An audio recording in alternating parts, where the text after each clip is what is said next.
At the beginning of 2014, devastating floods hit villages across the Somerset levels. One of those affected was Moorland.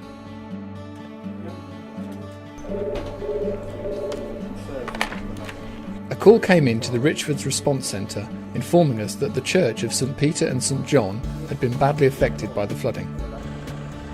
As soon as the floodwater receded, we dispatched one of our senior technicians to survey the damage at the church. Arriving in the village, it really was like a war scene. The village was totally empty, there was no one around, there was debris everywhere, walls down, fences down. It was quite an unbelievable scene.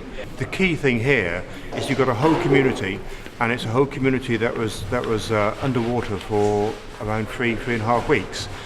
The residents are returning to their properties, at least on a daily basis, and some are now living in caravans or motorhomes on site. But by and large, it's still an empty village. It's moved on a long way from where we were a couple of weeks ago, but it's still a long way from being a thriving village here. We've developed a range of skills over the years and looked at the best techniques for both preventing further damage and for returning property to its original state. And one of the key elements of that is to avoid, if you like, taking the building apart and rebuilding it. Where we can, we keep the original materials in place and dry and clean them thoroughly. The challenges are different to a residential property. Sometimes it's easier, sometimes it's harder. There's no damp-proof course on a building like this, so water does tend to sink away. But that doesn't mean it doesn't need drying, and there are elements that are at risk. And one of the key elements in this church, for example, is you've got a wooden plinth on which the pews are situated. There's a cavity below that wooden plinth, and it's key that both we sanitise and clean underneath the plinth, but also we dry thoroughly underneath the plinth. Otherwise all that wood will be lost in the long term. There's been no service here since the beginning of February. Clearly the parishioners are very keen to have a service at Easter, and we're working with them to achieve that. So you can see a cleaning operation going on now. The church will be cleaned and sanitised. It'll be dried, and hopefully they'll have a good service for Easter Sunday. We go to great efforts to return people to their previous lives, really. Sadly, many domestic homes were also affected by the flooding. It was devastating. At the time we were evacuated, it was just me and my son, and we had animals to evacuate. My husband wasn't here at the time, and it was just awful. We didn't expect it to get as bad as what it did, and of course it came in very quickly.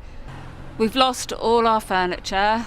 Because of the length of time it was in the water, it was over 3 weeks. We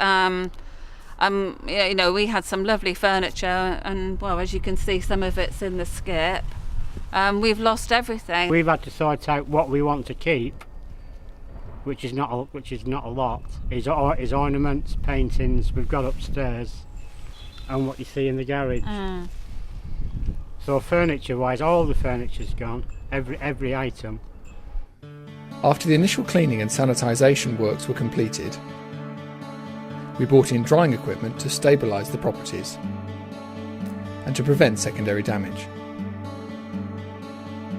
Our technicians were then able to complete a full survey and report the required works to the insurance company. The devastation from the flooding was repeated across the Somerset levels, where we worked closely alongside the Environment Agency and other bodies. It's not until the water goes back that you can understand and really see what was left behind. When the water was here, it covered everything. Now, you suddenly got the full size of the problem, really.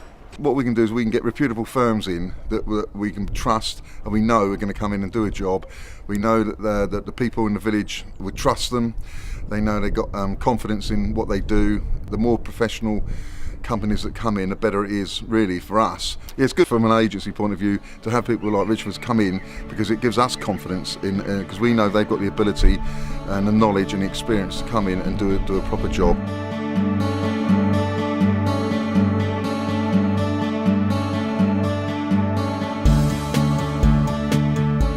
At Richfords, we hope that you will never need our services, but we stand ready for your call if you ever do.